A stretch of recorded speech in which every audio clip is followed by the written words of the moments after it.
오늘 아침 주요 뉴스입니다. 김진표 전 국회의장이 자신의 회고록에서 윤석열 대통령이 이태원 참사를 두고 특정 세력에 의한 조작을 의심했다는 주장을 제기했습니다. 대통령실은 독대에서 나눴던 이야기를 멋대로 왜곡해 개탄스럽다고 비판했습니다. 오늘 일본 후쿠시마 원자력발전소 오염수 7,800톤이 방류됩니다. 정부는 실시간으로 오염수 방류 데이터를 살피고 전문가를 파견해 국민 건강과 안전을 지키겠다고 밝혔습니다. 장마를 앞두고 게릴라 호우가 예보된 가운데 강물이 불어나 한강공원에 시민이 고립되는 사고가 반복되고 있습니다. 서울시내 안전조치를 강화하겠다고 나섰지만 제대로 된 안내방송이나 대피 조치는 없었던 것으로 파악됐습니다. 경찰은 내사에 착수했습니다. 공사장에서 일하다 추락 사고로 치료를 받던 중 암에 걸려 숨진 50대 남성이 업무상 재해로 인정받아야 한다는 법원의 판단이 나왔습니다. 미국 대선을 넉 달여 앞두고 바이든과 트럼프 전 현직 대통령이 오늘 첫 TV 토론을 갖습니다. 박빙의 지지율을 보이는 두 후보는 빈 노트와 펜만으로 4년 만에 다시 격돌합니다. 저희 YTN은 오전 10시부터 생중계할 예정입니다.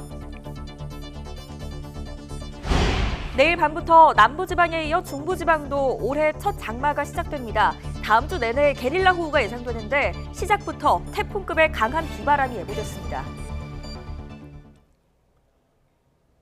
시청자 여러분 안녕하십니까? 금요일 아침 뉴스타트 2부 시작합니다.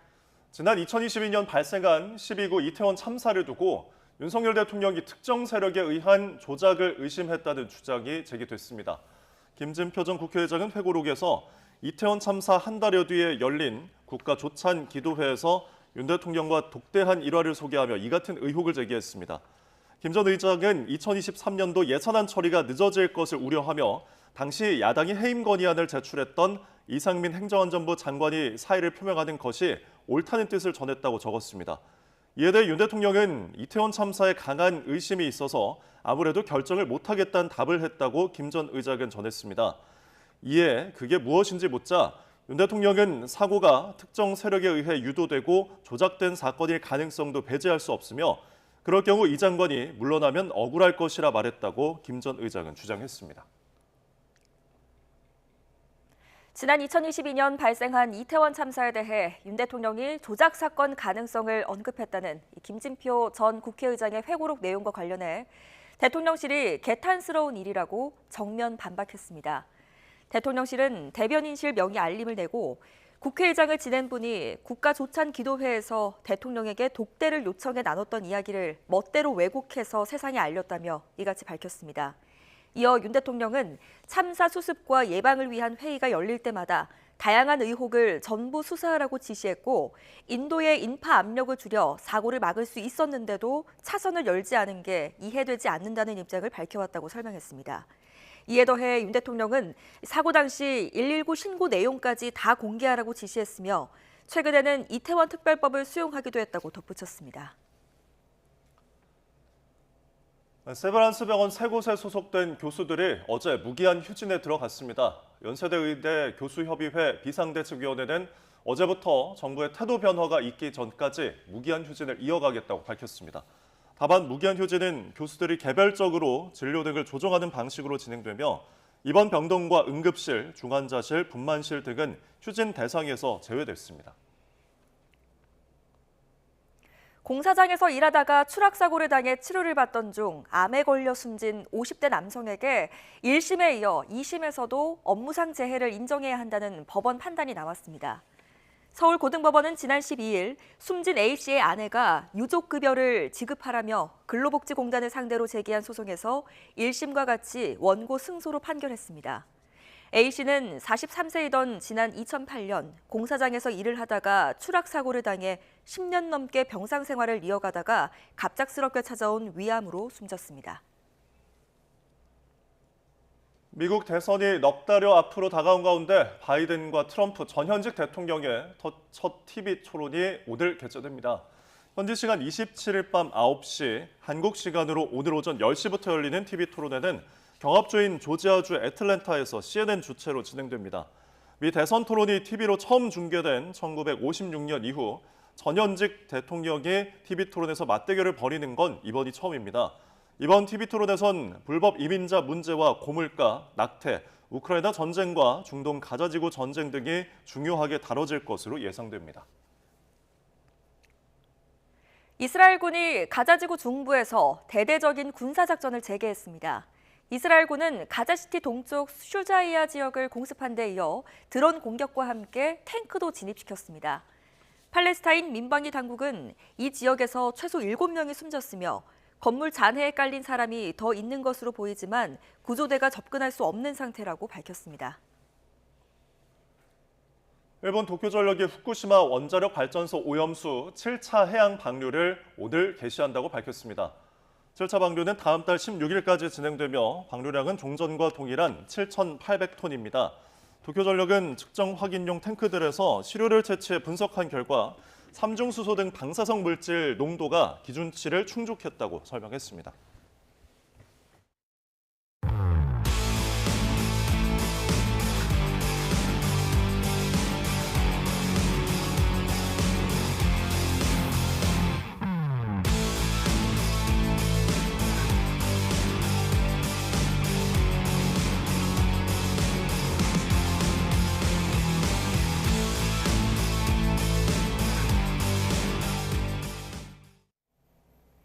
네, 바이든 현 대통령과 트럼프 전 대통령의 첫 TV 토론이 우리 시간으로 오늘 오전 10시에 시작됩니다. 이번 대선의 향방을 결정할 중요한 토론이 될 것으로 보여서 전 세계의 이목이 쏠리고 있습니다.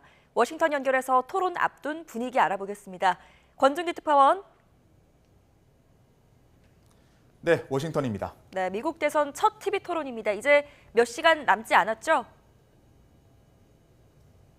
그렇습니다. 이제 4시간 뒤면 토론이 시작됩니다. 바이든 대통령은 현지 시간으로 오후 3시가 조금 넘어서 전용기를 타고 토론이 열리는 애틀랜타에 도착했습니다. CNN이 마련한 토론회장으로 가는 길에 지지자들이 4년 더를 외치며 환호하자 차에서 내려 인사를 건네기도 했습니다. 바이든 대통령은 지난 20일 토론 준비를 위해 대통령 별장으로 들어간 뒤 꼬박 일주일 동안 공개 일정을 잡지 않고 이 토론 준비에만 집중했습니다. 이번 토론을 얼마나 중요하게 생각하는지 엿볼 수 있는 대목입니다. 반면 트럼프 전 대통령은 토론 준비를 따로 하지 않았다 이렇게 밝혔습니다. 언론 인터뷰와 유세 연설을 하는 것으로 토론 준비는 충분하다며 내내 자신감을 나타냈습니다. 바이든 대통령과 달리 트럼프는 아직 애틀랜타에 도착하지 않고 있는데 마지막까지 여유를 보이는 것으로 관측됩니다. 네, 이번 대선 토론이 여러 측면에서 사상 유례없는 토론이 될 거라고요? 그렇습니다. 우선 미국에서 TV 토론이 시작된 1956년 이후 처음으로 이 전현직 대통령의 맞대결입니다. 트럼프처럼 대통령에서 물러난 뒤 재도전하는 일이 흔치 않기 때문에 이전까지는 전현직 대통령의 토론은 볼 수 없었습니다. 첫 토론 시기도 유례가 없습니다.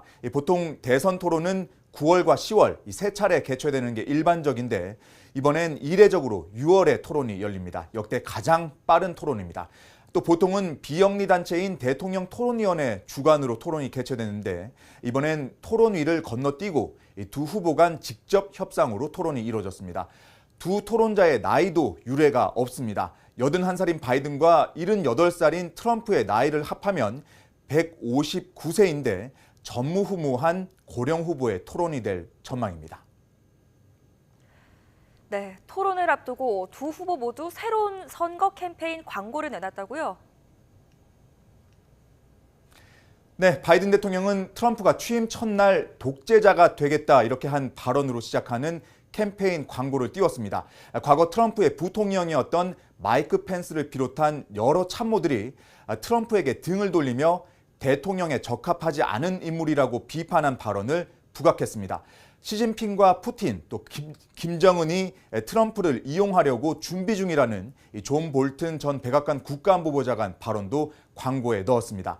트럼프도 토론 날에 맞춰 새로운 광고들을 선보였습니다. 광고는 토론에서 본 바이든을 떠올리며 스스로 질문해보라며 계단에서 넘어지고 또 재킷도 혼자 입지 못한다고 공격했습니다. 또 다른 광고는 인플레이션을 비롯한 범죄와 불법 이민 등 바이든 대통령의 정책적 약점을 파고들었습니다. 네, 오늘 토론에서는 어떤 점을 눈여겨봐야 할까요? 네, 지금 미국에 워낙 이슈가 많습니다. 이 불법 이민 문제부터 고물가, 낙태, 또 우크라이나와 중동 전쟁 등 굵직한 현안들에서 어떻게 이 논리 싸움을 벌일지 주목됩니다. 또 트럼프가 성추문 입막음 사건으로 유죄 판결을 받았기 때문에 이 부분을 놓고도 이번 어떤 공방이 오갈지 관심입니다. 최근 푸틴의 북한 방문이 있었기 때문에 이 한반도 문제도 토론에서 다뤄질지 눈여겨볼 대목입니다. 하지만 이번 토론에서 가장 중요한 건 토론 내용이 아닐 수도 있습니다. 고령 문제가 워낙 부각되고 있기 때문에 이번 토론에서 얼마나 건강하고 또 에너지 넘치는 모습을 보일지 비언어적 측면에 이목이 쏠릴 전망입니다. 말을 더듬거나 실언할 경우에도 고령 문제로 연결될 수 있기 때문에 최대한 경계할 것으로 보입니다. YTN은 오전 10시부터 바이든과 트럼프 이 두 후보의 첫 TV 토론을 동시 통역과 함께 생중계할 예정입니다. 지금까지 워싱턴에서 YTN 권준규입니다. 미국의 유명 통계학자이자 정치 분석가인 네이트 실버가 미 대선에서 공화당 후보인 도널드 트럼프 전 대통령이 승리할 확률을 65.7%로 예측했다고 폭스뉴스가 현지 시간 26일 보도했습니다. 실버는 트럼프 전 대통령이 이번 대선에서 이기는 데 필요한 선거인단을 확보할 확률을 이같이 제시했습니다. 시뮬레이션 4만 건을 기반으로 한 실버의 대선 예측 모델에서 민주당 후보인 조 바이든 현 대통령이 승리할 확률은 33.7%에 그쳤습니다. 다만 실버는 이번 유권자 직접 투표에서는 바이든 대통령이 승리할 가능성이 약간 높은 것으로 예상했습니다. 미국이 오는 11월 대통령 선거를 치르는 가운데 공화당 주자인 도널드 트럼프 전 대통령이 경합주 7곳 가운데 5곳에서 민주당 조 바이든 대통령에 앞서고 있다는 여론조사 분석 결과가 나왔습니다. 워싱턴 포스트는 현지 시간 26일 전국과 주 단위 여론조사 그리고 지난 두 차례 대선에서의 투표 결과 등을 토대로 유권자들이 현재 시점에서 누구를 지지하는지 분석한 결과 이같이 확인됐다고 보도했습니다. 워싱턴 포스트에 따르면 선거 결과를 좌우할 가능성이 가장 높은 펜실베이니아와 위스콘신, 미시간, 노스캐롤라이나, 네바다, 애리조나, 조지아 등 7개 격전지 가운데 5곳에서 트럼프 전 대통령이 우위를 보였습니다.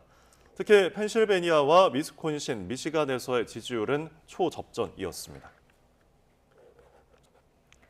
볼리비아 정부는 3시간여 만에 실패로 끝난 쿠데타 시도와 관련해 전현직 군인과 민간인 등 모두 17명을 체포했습니다.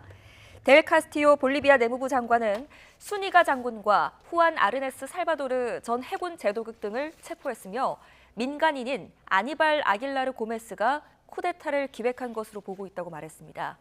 쿠데타에 가담한 장교는 200명 정도인 것으로 볼리비아 당국은 추정하고 있습니다. 이와 함께 델 카스티오 장관은 루이스 아르세 대통령이 사전에 체제 불안정 시도에 관한 보고를 받았지만 당시에는 자세히 파악하지 못했다고 덧붙였습니다.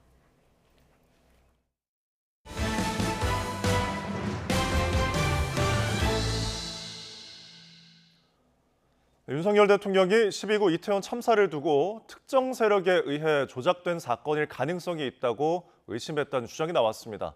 김진표 전 국회의장의 회고록에서 나온 내용인데 대통령실은 독대한 자리에서 나왔던 이야기를 멋대로 왜곡해 개탄스럽다고 비판했습니다. 이준혁 기자입니다.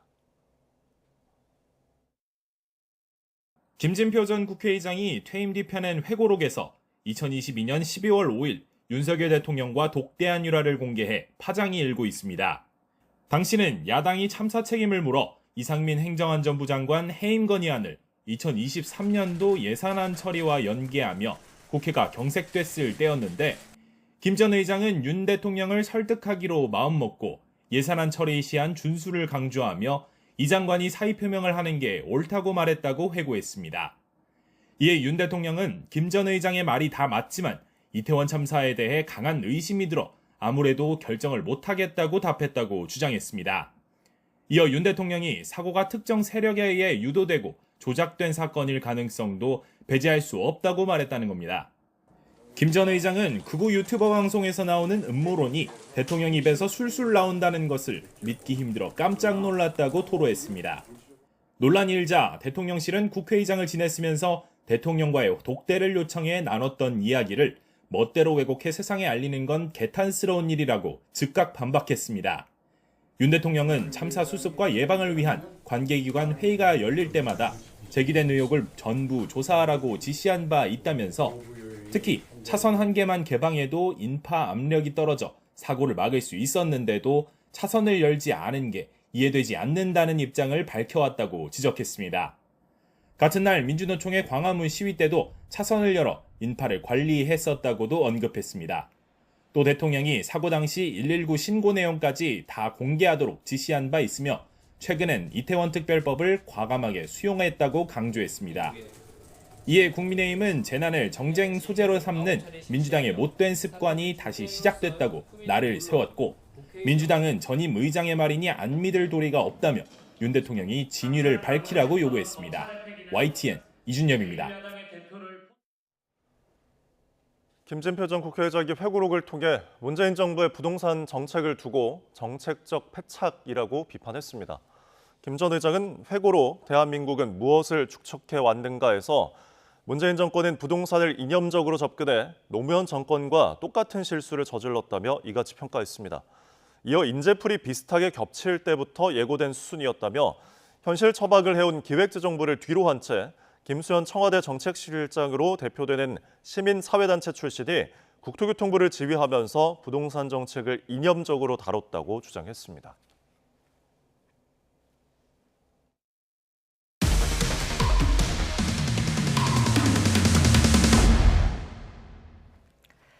공사장에서 일하다가 추락사고를 당해 치료를 받던 중 암에 걸려 숨진 50대 남성에게 업무상재해를 인정해야 한다는 법원 판단이 나왔습니다. 근로복지공단은 암 발병과 추락사고는 무관하다며 인정할 수 없다고 주장했지만 재판부의 생각은 달랐습니다. 김다연 기자가 단독 취재했습니다. A씨는 44살이던 지난 2008년 공사장에서 일하다가 추락사고를 당해 온몸이 마비되고 뇌까지 손상됐습니다. 가족의 보살핌 속에 힘든 병상 생활을 버텼지만 2018년 갑작스럽게 찾아온 위암으로 끝내 숨졌습니다. 나도 모르게 어린 아이들을 의존을 하게 되다 보니까 우리 딸 같은 경우는 그 13년을 그 직장에서 큰 일 이상 아닌 이상은 걔는 주말을 아예 버렸어요. 아빠를 위해서. 아내는 A씨가 업무상 재해로 숨졌다며 근로복지공단에 유족급여를 청구했지만 받아들여지지 않았습니다. 업무상 재해를 인정하려면 업무 중 사고로 숨졌다는 인과관계가 입증돼야 하는데 A씨는 추락사고가 아니라 개인적 질병인 암으로 사망했다는 이유였습니다. 그러나 아내가 불복해 이어진 법정 다툼에서 법원은 1심에 이어 2심에서도 업무상 재해를 인정해야 한다며 아내의 손을 들어줬습니다. 재판부는 사고 이후 A씨의 기대 여명이 건강한 사람보다 짧은 11년 정도로 숨질 당시 이미 다한 것 같다는 주치의 소견을 주목했습니다. 대다수 전문가가 사고와 암이 무관하다고 말하고 있지만 A씨가 기대 여명 무렵 사망했다는 점에서 관련성이 있다고 판단한 겁니다. 직접적인 사인은 설사 위암이라 하더라도 그 위암의 발생 혹은 사망과의 인과관계를 인정을 했습니다. 3년 넘는 다툼 끝에 A씨 유족은 이런 판결을 받아냈지만 일하다가 죽거나 다쳐도 인과관계를 입증하지 못해 업무상 재해를 인정받지 못하는 건설 노동자가 많습니다. 생계가 막막하잖아요. 이런 경우에는 좀 국가가 좀 공정하게 해서 보살펴 줘야 되지 않나. 법원에서 폭넓은 판단이 나오더라도 소송 과정 자체가 쉽지 않은 만큼 공단이 먼저 인정 기준을 완화해야 한다는 목소리가 나옵니다. YTN 김다현입니다.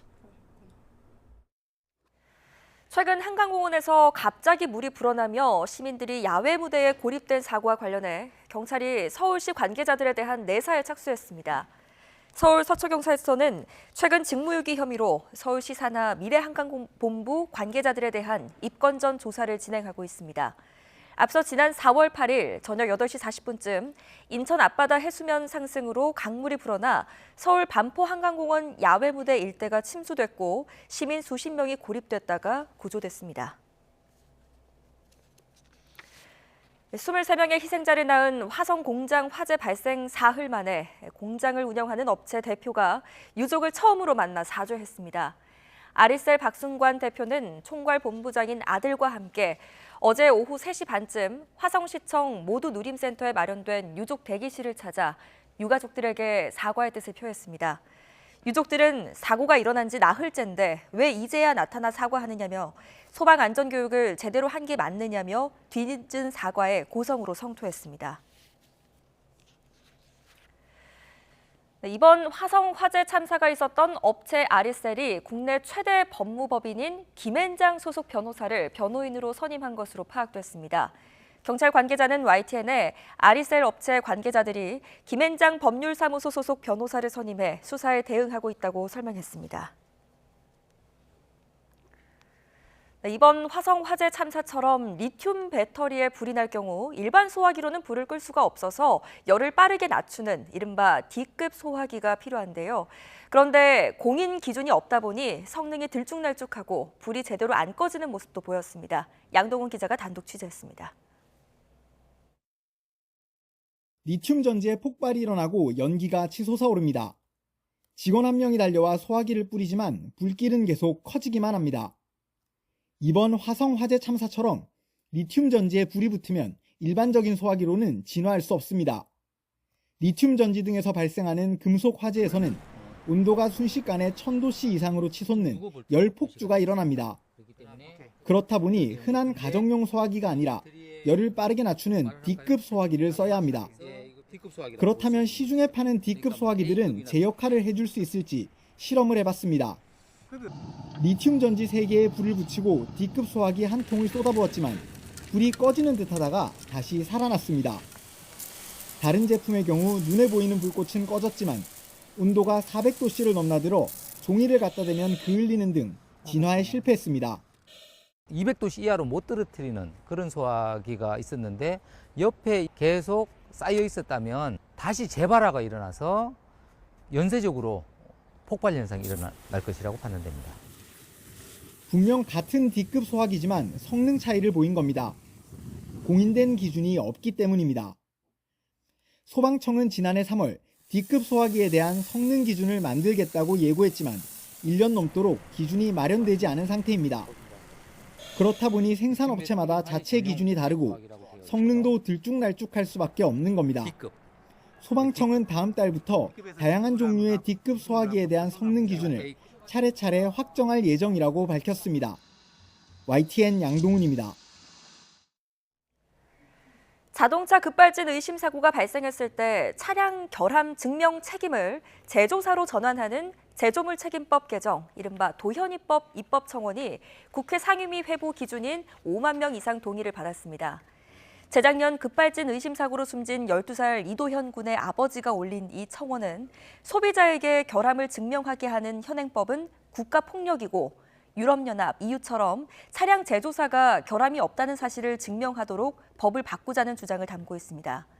국회 규칙상 5만 명 이상 동의를 받은 청원은 소관 상임위에 회부되고 심사를 거쳐 본회의를 통과하면 정부가 후속 조치를 국회에 보고해야 합니다. 사건 사고 한 줄 뉴스입니다. 어제 새벽 0시 40분쯤 전북 전주시 여의도에서 포르쉐와 스파크 차량이 충돌해 경찰을 몰던 19살 운전자가 숨졌습니다. 경찰 조사 결과 50대 포르쉐 운전자는 혈중 알코올 농도가 면허 취소 수준인 0.08%보다 높은 만취 상태였습니다. 그제 오후 인천 서구에 있는 한 아파트에서 누군가 쓰레기 더미에 불을 붙여 창밖으로 던졌다는 신고가 접수돼 경찰이 용의자를 추적하고 있습니다. 어제 오전 9시 10분쯤 경기 이천시에 있는 골프장에서 60대 여성 A씨가 날아오는 골프공에 머리를 맞아 숨졌습니다. 경찰은 목격자와 골프장 관계자 등을 상대로 정확한 사고 연기를 조사하고 있습니다. BTS 멤버 군 입대와 완전체 활동 중단을 알리는 영상이 곧 공개될 거란 사실을 미리 알고 주식을 판 전 하이브 직원 3명이 재판에 넘겨졌습니다. 지난 2022년 5월 당시 하이브 계열사 소속이던 이들은 BTS 단체 활동 중단을 알리는 영상이 공개될 거란 소식을 미리 알고 하이브 주식을 매도해 각각 3천만 원에서 1억 5천여만 원의 손실을 회피한 혐의를 받습니다. 경찰이 메이저리거 김하성 선수를 협박해 거액을 뜯어낸 혐의를 받는 전직 야구 선수 임혜동 씨의 구속영장을 다시 신청했습니다. 임 씨는 지난 2021년 김 씨와 다툰 걸 빌미로 협박을 해서 4억 원을 뜯어낸 혐의를 받는데 류현진 선수에게서 수억 원을 받아냈다는 의혹도 있습니다. 축구선수 황의조 씨의 수사 정보를 유출한 혐의로 구속된 현직 경찰관이 구속이 합당한지 판단해달라며 구속적부심을 청구했지만 기각됐습니다.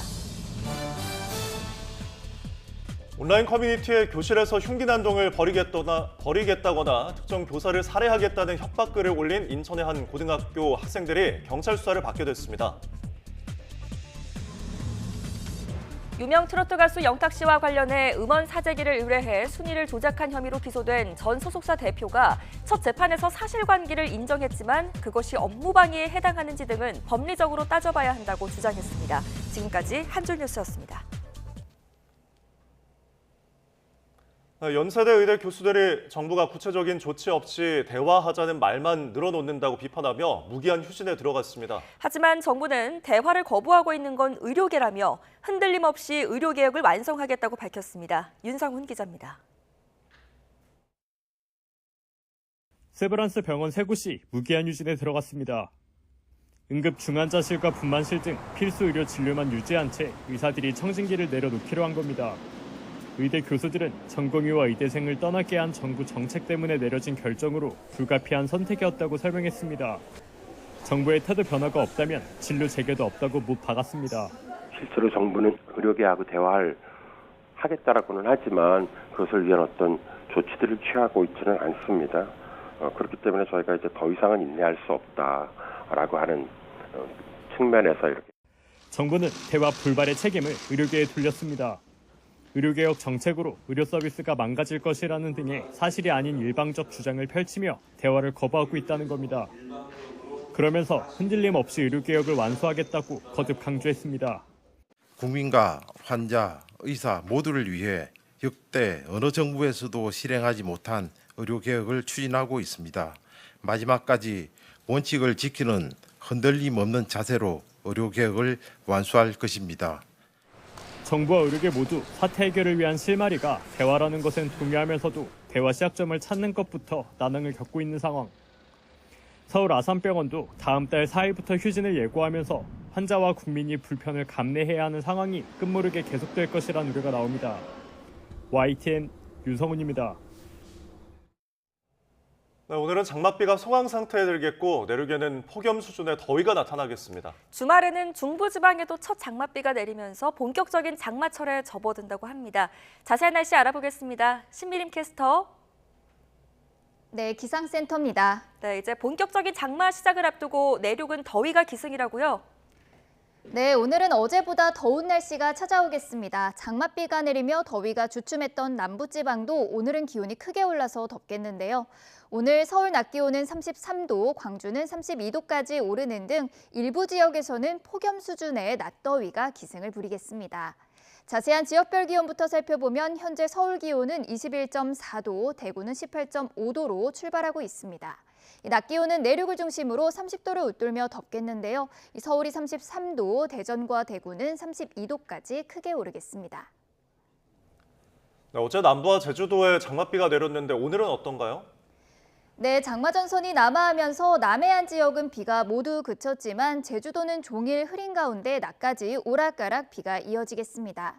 서울 등 내륙 지방은 오늘도 구름만 간간히 지나겠는데요. 다만 전국적으로 자외선이 무척 강하겠고 일부 지역에서는 오존 농도까지 짙게 나타나겠습니다. 또 오후에는 대기 불안정이 심해지면서 내륙 곳곳에 요란한 소나기가 지나겠는데요. 우산도 꼭 챙겨 다니셔야겠습니다.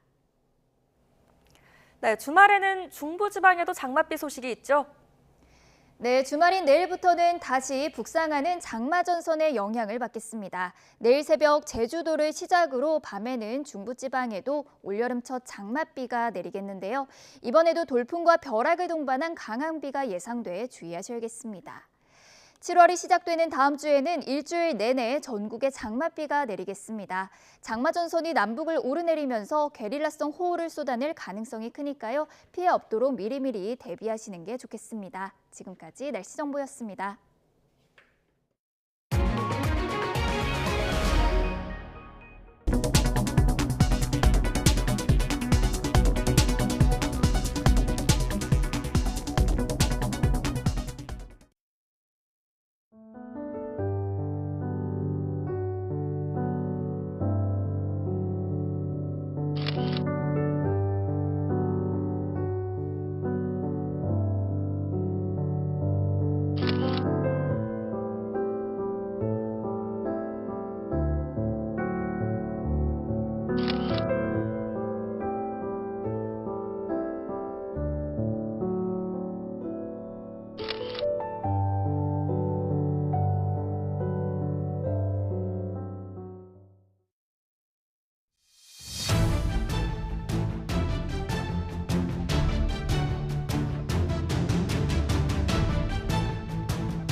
더불어민주당이 방송통신위원회 2인 체제를 주된 문제로 삼으며 김홍일 방송통신위원장 탄핵안을 발의했습니다. 개혁신당을 제외한 조국 혁신당 등 다른 야당들 역시 뜻을 같이 했는데 국민의힘은 이재명 대표 방탄을 위한 습관성 탄핵병이 도졌다고 맹비난했습니다. 임성재 기자의 보도입니다.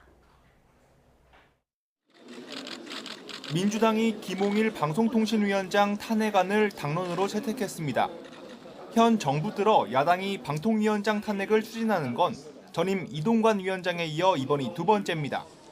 5명 상임위원 합의제 기관으로 운영되도록 규정된 법과 달리 장기간 계속된 2인 체제는 그 자체로 위법하다는 판단입니다. 2인 체제라고 불리는 방통위원 2명으로 방통위의 중요 의결이 이루어지는 이 상황 자체가 위법이라고 판단하고 있고요. 직권남용으로 판단합니다. 조국혁신당, 진보당 등 야4당과 함께 탄핵안을 발의하며 자진 사퇴는 도주와 다름없다며 김 위원장을 겨냥한 경고도 빼놓지 않았습니다. 김홍일 위원장이 혹여나 사퇴를 하려고 하는 그런 마음을 먹었다면 그것 역시 방통위가 위법하게 운영됐다는 것을 자인하는 것이라고 분명하게 말씀드리겠습니다. 방통위 2인 체제가 바람직하지 않다는 건 정치권에서 어느 정도 공감대가 이루어지긴 했습니다. 2인 체제가 그렇다면 그 취지에 방통위법의 입법 취지에 맞습니까? 바람직하진 않지만 위법은 아니라고 생각합니다. 하지만 정부 여당은 국회, 즉 야당이 나머지 상임위원을 추천하지 않았기 때문이라고 야권은 이미 추천한 방통위원 후보들을 대통령이 거부한 탓이라고 극한 대치를 이어가고 있습니다. 국민의힘은 야권을 겨냥해 습관성 탄핵으로 방통위를 흔들려는 정략적 의도가 다분하다고 꼬집었습니다. 헌법상 명백한 법 위반이 있어야 하는데 이를 무시하고 이재명 대표 방탄을 위해 언론 길들이기에 나선 거란 주장입니다. 검찰의 애완견이라는 언론관을 가진 이재명 대표와 민주당이 언론을 장악하기 위한 단계를 차근차근 밟고 있는 것이며 일각에선 야권이 또다시 탄핵 카드를 꺼낸 건 오는 8월 MBC 대주주인 방송문화진흥회 이사진 임기 만료 시점을 염두에 둔 거란 해석이 적지 않습니다. 김 위원장 탄핵 소추안이 본회의에서 의결되면 헌법재판소 결정 때까지 직무가 정지되는데 이에 따라 새 이사진 선임을 미뤄지게 하고 공영방송 이사진을 언론, 시민단체 등 외부에 개방하는 방송 3법을 처리해 야권 영향력을 유지하려는 의도란 겁니다. 기각될 것이 뻔한 탄핵안을 내는 이유는 문재인 정부 시절 방송 장악 시나리오 등을 근거로 구성된 현재의 MBC 방문진 체제를 무한 연장하겠다는 속셈 때문입니다. 실제 개혁신당 이준석 의원은 방문진 이사 선임 강행이 예상된다는 이유로 다시 말해 예방적 수단으로서 추진되는 탄핵 발의엔 참여하기 어렵다며 야권 공동 발의에 선을 그었습니다. 이제 막 상임위를 구성하고 첫 발을 뗀 22대 국회가 방통위원장 탄핵 등 방송 언론 분야 주도권 다툼으로 다시 한번 경랑에 휩싸일 거란 관측이 적지 않습니다. YTN 임성재입니다. 야당이 추진하는 최상병 순직 사건 수사 외압 의혹 국정조사 요구서가 국회 본회의에 보고됐습니다. 정명호 의사국장은 본회의에서 지난 18일 더불어민주당 박찬대 원내대표와 169명 의원 명의로 국정조사 요구서가 제출됐다고 밝혔습니다. 민주당은 다음 달 5일부터 시작되는 7월 임시국회에서 국정조사가 시작될 수 있도록 국정조사 특별위원회 구성 등을 추진한다는 방침입니다. 22대 국회 원구성 협상 결과에 책임을 지고 사의를 표명한 국민의힘 추경호 원내대표가 백령도에서의 자백을 마치고 인천항으로 복귀를 했습니다. 추 원내대표는 지난 24일 사퇴 의사를 밝힌 뒤 인천 백령도에 머물러 왔지만 의원총회에서 재신임이 결정되자 백령도를 출발해 인천항에 도착했습니다. 추 원내대표는 재신임 수용 여부를 묻는 취재진의 질문에 많은 생각을 하고 있고 의원들과 이야기를 나눈 뒤 주말에 입장을 말하겠다고 답했습니다. 최저임금위원회가 내년도 최저임금의 업종별 차등 적용을 두고 7시간 넘는 긴 회의를 했지만 결론을 내지 못했습니다. 경영계와 노동계의 대립으로 내년도 최저임금 최초 제시액은 논의조차 하지 못해 올해도 법정 시한을 넘기게 됐습니다. 네이버 웹툰의 모기업인 웹툰 엔터테인먼트가 뉴욕 증시 상장 첫날 10% 가까이 급등하면서 글로벌 시장에 존재감을 알렸습니다. 뉴욕 증시에서 웹툰 엔터테인먼트는 나스닥 거래 첫날인 현지 시간 27일 공모가보다 9.5% 높은 23달러에 거래를 마쳤습니다. 웹툰 엔터테인먼트는 공모 가격이 희망 범위 상단인 주당 21달러로 결정된 데 이어 첫 거래일 주가가 10% 가까이 급등하면서 나스닥 상장 흥행몰이에 성공한 분위기입니다. 네, 오늘의 경제 일정입니다. 통계청이 5월 산업활동 동향을 내놓습니다. 지난 4월에는 전산업 생산지수가 한 달 전보다 1.1% 늘면서 플러스 전환에 성공을 했는데요. 이런 경기 회복 흐름이 5월까지 이어졌을지 관심입니다. 지난 5월까지 세금이 얼마나 거쳤을까요? 올해도 법인 세수가 저조한 가운데 기획재정부가 5월 국세 수입 현황을 내놓습니다.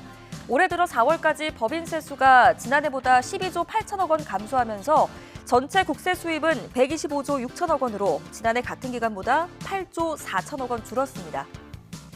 은행권 예금 대출 금리 내림세가 이어졌을까요? 한국은행이 5월 금융기관 가중평균 금리를 발표합니다. 4월에는 예금과 대출 금리 모두 떨어졌었는데 이 추세가 이어질지 주목됩니다. 대대적인 사업 구조 조정에 들어간 SK그룹이 오늘부터 내일까지 1박 2일 동안 경영 전략 회의를 진행합니다. 이번 회의에는 주요 계열사 CEO 30여 명이 참여합니다. 핵심 안건은 인공지능과 반도체 투자 재원 확보로 집중 토론이 이뤄질 것으로 보입니다.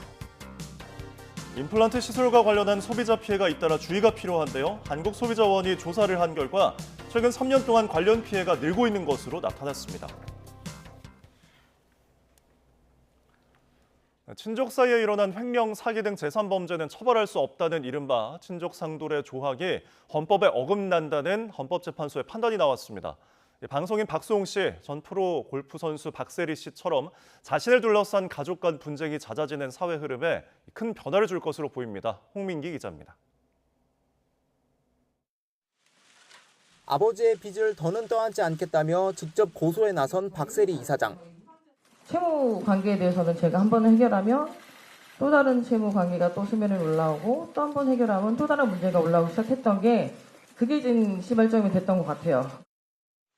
개인 자금과 회사 돈 수십억 원을 빼돌린 친형과 갈등을 겪은 방송인 박수홍 씨. 저와 같이 가까운 이에게 믿음을 주고 선의를 베풀었다가 피해자가 된 많은 분들께 희망이 될 수 있는 재판 결과 나올 수 있도록. 이렇게 가족 사이 재산을 둘러싼 분쟁이 최근 잇따르고 있지만 지금까지 친족 간 재산 범죄는 아예 재판에 넘겨질 수도 없었습니다. 부모, 자식이나 배우자, 동거 친족 사이에서 벌어진 사기, 횡령 등 범죄는 처벌하지 않는다는 형법상 친족 상돌의 조항 때문입니다. 가족 사이 재산 문제에 법의 개입을 최소화한다는 취지로 1953년 형법 제정과 함께 도입됐지만 가족 형태가 세분화하고 분쟁이 잦아지면서 시대에 뒤떨어진 법이라는 비판이 잇따랐습니다. 이에 헌법재판소가 법 제정 71년 만에 친족 상돌의 조항이 헌법에 어긋난다는 결정을 내렸습니다. 일률적으로 형을 면제하는 것은 범죄 피해자인 다른 가족이 처벌을 요구할 권리를 침해한다는 겁니다.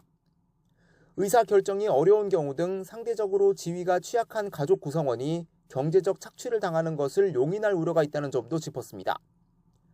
헌재는 다만 사회적 혼란을 우려해 내년 말까지 법의 효력을 유지하고 그 전까지 국회가 새로운 법을 만들도록 주문했습니다. 반면 함께 살지 않는 친족 사이의 재산 범죄는 고소가 있어야만 재판에 넘길 수 있다는 친고죄 조항에 대해선 합헌 결정이 내려졌습니다. 가족의 가치를 중시하는 우리의 문화적 특징을 고려하면 지나친 법 간섭을 막을 필요가 있고 현실적으로는 고소가 없더라도 수사기관이 수사를 할 수 있는 등 보완책도 두고 있어서 침해되는 권리도 적다고 헌재는 판단했습니다. YTN 홍민기입니다.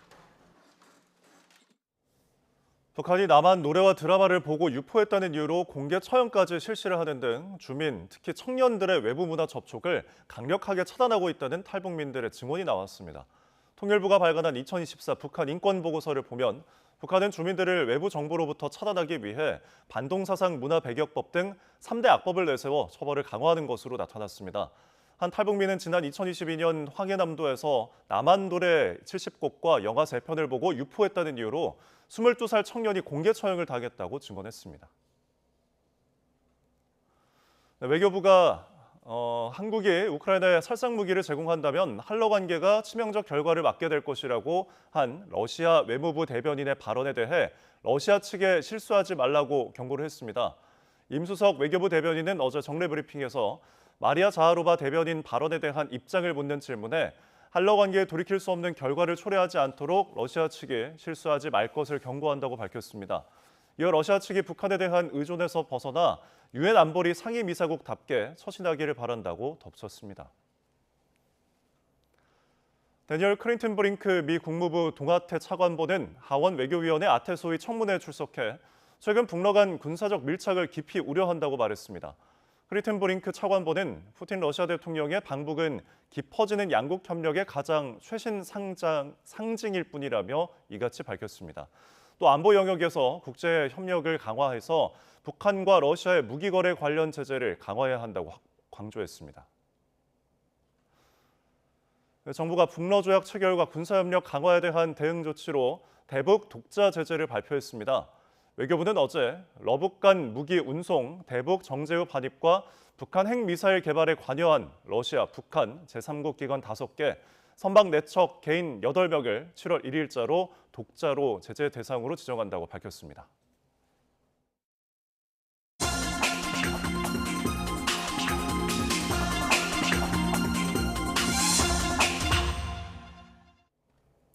오늘의 글로벌 픽입니다.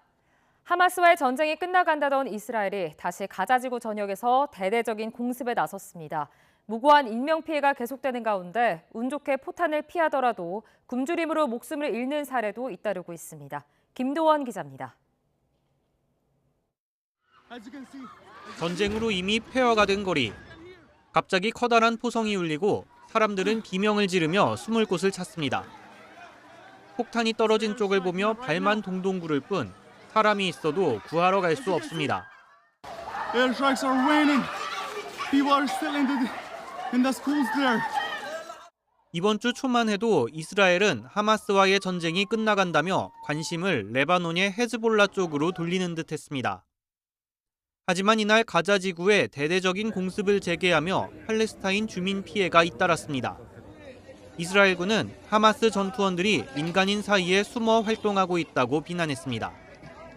전쟁이 8달을 넘기면서 식량 부족 문제도 심각해지고 있습니다. شعب غزة المنكوب اللي مش ملاقي ياكل الموت ما بيخوفنا وانما المجاعة اللي خوفت اطفالنا. 가자 보건부는 영양실조로 숨진 어린이가 최소 31명에 이른다고 밝혔습니다. 유엔 보고서는 가자 주민 5명 가운데 1명은 하루 한 끼도 제대로 먹을 수 없는 심각한 상황이라고 설명했습니다. 하지만 이스라엘은 유엔이 하마스의 선전을 그대로 받아들였다며 근거 없는 주장이라고 일축했습니다. YTN 김도원입니다. 남미 볼리비아에서 일어난 쿠데타 시도가 3시간여 만에 실패로 막을 내렸죠. 그런데 이게 여러 정황상 사전에 조율된 것 아니냐, 대통령까지 개입한 것 아니냐는 의혹이 일각에서 제기되고 있습니다. 볼리비아 정부는 의혹을 부인하고 있습니다. 황보선 기자가 전해드립니다. 현지 시간 26일 오후 3시 49분, 볼리비아군 장갑차가 대통령궁 문을 들이받습니다.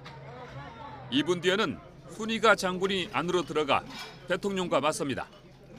루이스 아르세 대통령은 당장 물러가라고 명령합니다.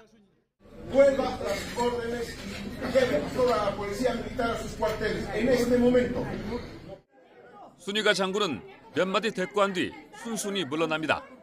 힘없이 쿠데타를 접는 순간입니다. 이를 두고 석연찮다는 이야기가 돌고 있습니다. 진짜 쿠데타가 아니라 연극 아니냐는 겁니다. 실제로 순위가 장관은 경찰에 연행되면서 대통령의 암묵적 지시가 있었다는 취지의 말을 흘린 것으로 전해졌습니다. 군대 움직임이 생중계된 점, 병력 동원 규모가 크지 않았던 데다 신속하게 철수한 점, 정부가 집착했던 점, 대통령과 친한 장군이 쿠데타를 모의한 점 등을 들어 집권당에서조차 짜고 친 거라는 의혹을 제기합니다.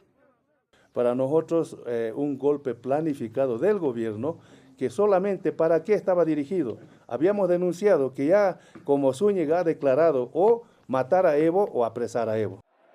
물론 볼리비아 정부는 이런 사전 조율서를 강하게 부정하고 있습니다.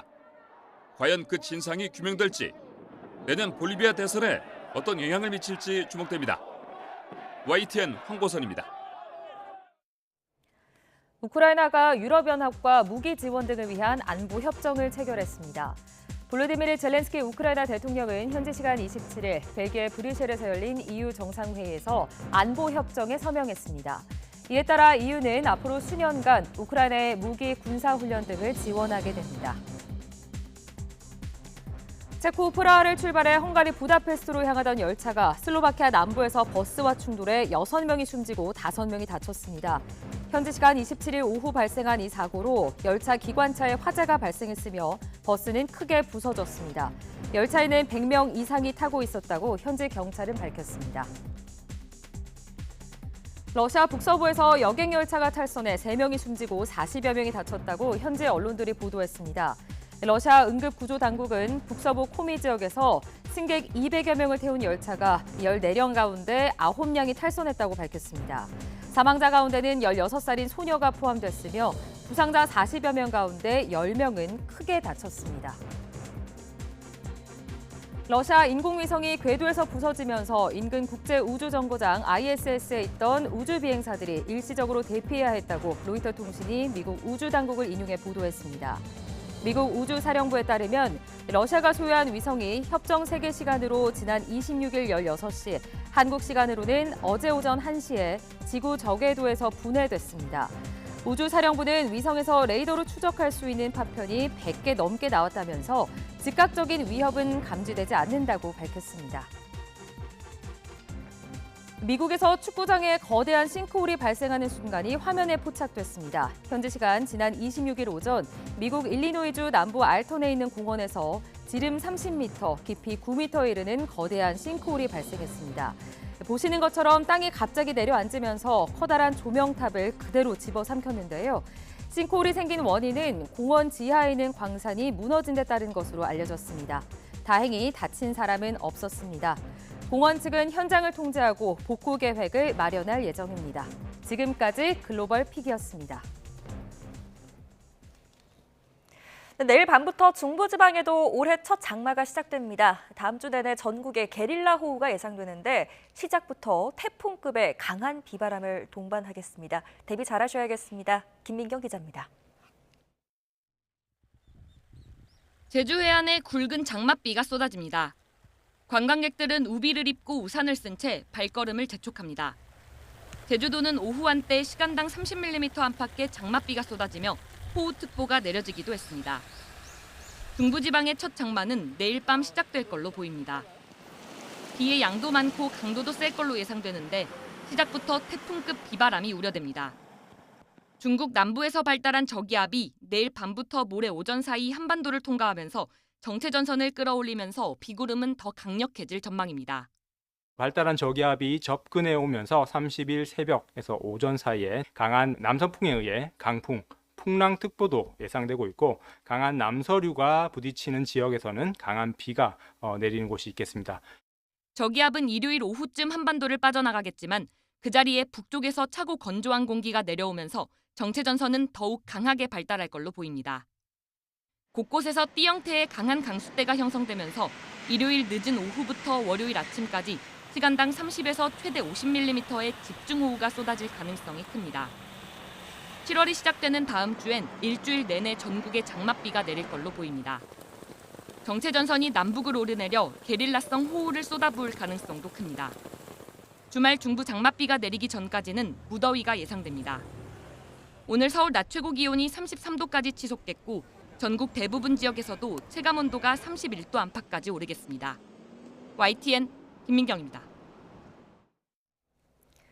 최근 이상기후로 인해서 국지적으로 집중호우가 내리는 경우가 많아지면서 산사태로 인한 인명사고도 끊이질 않고 있는데요.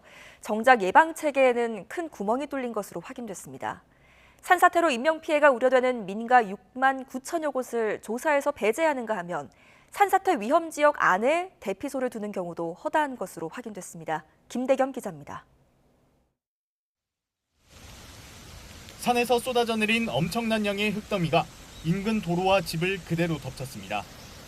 지난해 7월 경북 봉화에서 발생한 산사태로 주택이 파묻히면서 60대 남녀 2명이 목숨을 잃었습니다.